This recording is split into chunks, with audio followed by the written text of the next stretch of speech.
Reflexão bíblica. Primeira carta de Pedro. Capítulo 2. 1 Pedro 2. Pedro exorta os crentes a crescerem na fé, comparando-os a pedras vivas em um templo espiritual, e destaca o papel de Jesus como a pedra angular. Ele fala sobre a dignidade e responsabilidade dos crentes como sacerdotes santos e povo de Deus. Pedras vivas. Em 1 Pedro 2, veremos que o apóstolo nos apresentará a Deus como pedra viva, a principal pedra da construção do reino. Nós que cremos, somos transformados em pedras vivas e participamos desta edificação. A pedra angular, Jesus, rejeitada, é motivo de tropeço para os que não creem, mas para os que creem, é uma pedra preciosa. Nós somos geração eleita, mas antes, nós não éramos povo, Deus nos separou como filhos amados. Isso deve nos conduzir à santificação. Pedro aponta para isso como o motivo pelo qual devemos nos sujeitar às autoridades constituídas. Contexto histórico. Vimos que o apóstolo Pedro saudou aos eleitos de Deus espalhados por toda a Ásia. A esperança que foi implantada em nós pelo Evangelho de Cristo é viva. Não pode diminuir. A nossa fé é comprovada quando suportamos as diversas provações da vida. Elas se manifestam das mais diversas maneiras. O propósito é revelar a verdadeira intenção da nossa fé. O relacionamento com Deus exige santificação, pois o nosso Deus é santo. Devemos nos comportar à altura. Isto ocorre porque nós fomos comprados pelo precioso sangue de Jesus, sangue derramado por na cruz, muito superior ao ouro, à prata ou qualquer outro elemento. A regeneração em Cristo produz a obediência aos mandamentos, não é algo opcional. Se o Espírito Santo habita no cristão, ele o conduzirá na obediência. Acompanhe a seguir o estudo completo de 1 Pedro 2. Versículos 1 ao 3. Deixando, pois, toda a malícia, e todo o engano, e fingimentos, e invejas, e todas as murmurações. Desejai afetuosamente, como meninos novamente nascidos, o leite racional, não falsificado, para que por ele vades crescendo. Se é que já provastes que o Senhor é benigno, como bebê recém-nascido. Como bebês recém-nascidos, os cristãos devem evitar contendas e se alimentar do leite sincero da palavra. Leite espiritual é uma metáfora para o sustento divino tirado do Evangelho. A declaração agora que provastes que o Senhor é benévolo, Salmo 34 verso 8, significa que os cristãos descobriram que Deus é gracioso. A conversão é o início dessa descoberta. Versículos 4 ao 10. E, chegando-vos para ele, pedra viva, reprovada, na verdade, pelos homens, mas para com Deus eleita e preciosa. Vós também, como pedras vivas, sois edificados casa espiritual e sacerdócio santo, para oferecer sacrifícios espirituais agradáveis a Deus por Jesus Cristo. Por isso também na Escritura se contém: eis que põe em Sião a pedra principal da esquina, eleita e preciosa, e quem nela crer não será confundido. E assim para vós, os que credes, é preciosa, mas, para os rebeldes, a pedra que os edificadores reprovaram, essa foi a principal da esquina. E uma pedra de tropeço e rocha de escândalo, para aqueles que tropeçam na palavra, sendo desobedientes, para o que também foram destinados. Mas vós sois a geração eleita, o sacerdócio real, a nação santa, o povo adquirido, para que anuncieis as virtudes daquele que vos chamou das trevas para a sua maravilhosa luz. Vós, que em outro tempo não erais povo, mas agora sois povo de Deus, que não tinhas alcançado misericórdia, mas agora alcançastes misericórdia. Pedra e as concupiscências carnais vivas. Jesus é chamado de pedra viva e pedra angular, mas também de pedra reprovaram e pedra de tropeço. Pedro nos ensina que somos o bem precioso de Deus, mas seremos rejeitados pelos homens, assim como Jesus. Os cristãos são pedras vivas usadas na edificação de uma casa espiritual. Eles fazem parte de um templo vivo, o corpo do povo de Deus, posse exclusiva dele.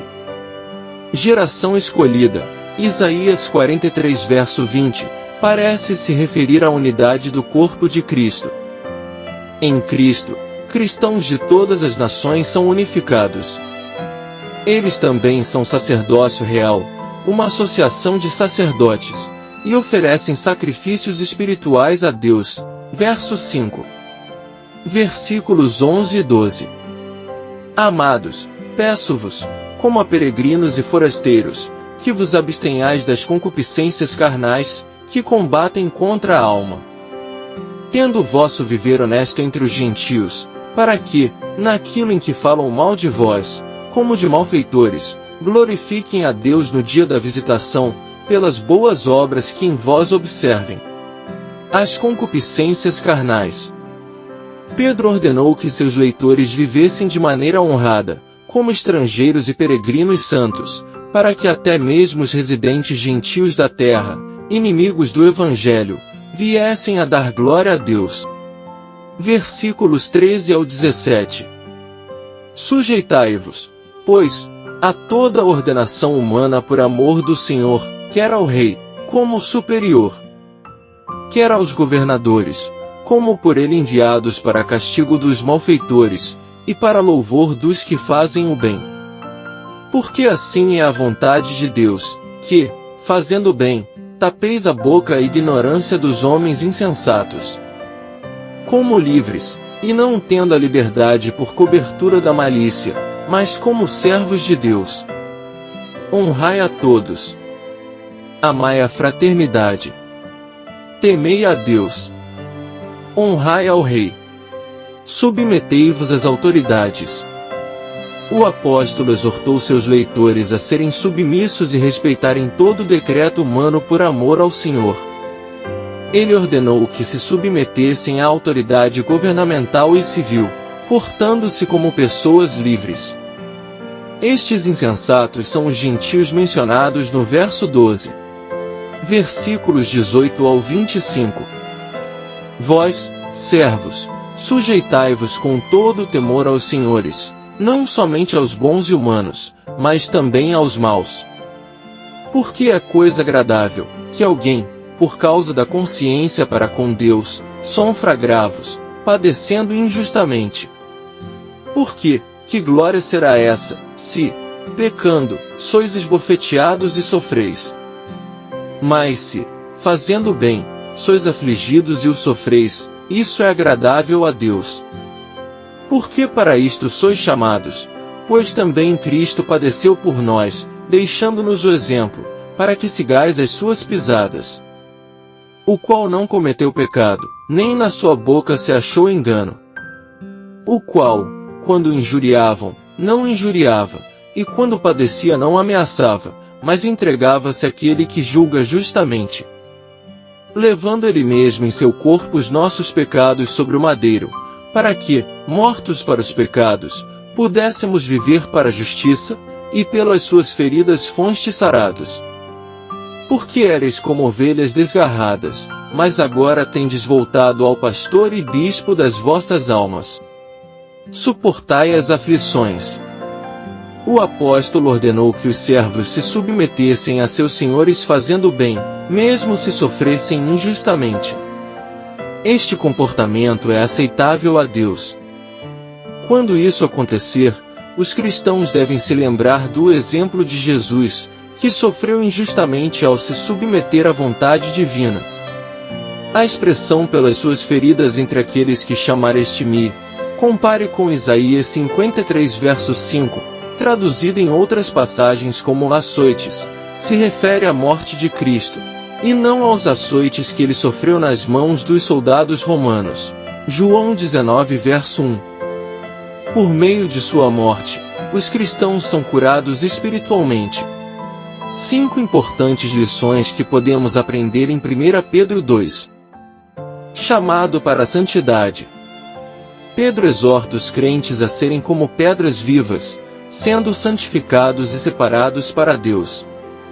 Isso nos lembra que, como seguidores de Cristo, somos chamados a viver vidas santas e separadas do pecado, refletindo a natureza de Deus em nosso caráter e conduta.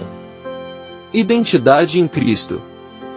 Pedro enfatiza a identidade dos crentes como um povo escolhido, sacerdócio real e nação santa. Isso nos lembra da nossa posição em Cristo e da nossa responsabilidade de viver de acordo com essa identidade, testemunhando o amor e o poder de Deus ao mundo. Testemunho através das boas obras. Pedro incentiva os crentes a viverem de tal maneira que suas boas obras glorifiquem a Deus diante dos incrédulos. Isso nos desafia a viver de maneira exemplar, demonstrando o amor de Cristo através de nossas ações e atitudes, para que outros sejam atraídos ao Evangelho. Submissão às autoridades. Pedro instrui os crentes a serem submissos às autoridades governamentais e aos mestres, seguindo o exemplo de Cristo em sua submissão à vontade de Deus. Isso nos lembra da importância da submissão e do respeito às autoridades estabelecidas por Deus, mesmo quando não concordamos com elas. Sofrimento por causa da justiça. Pedro encoraja os crentes a suportarem o sofrimento injusto com paciência e confiança em Deus, seguindo o exemplo de Cristo que também sofreu injustamente por nós.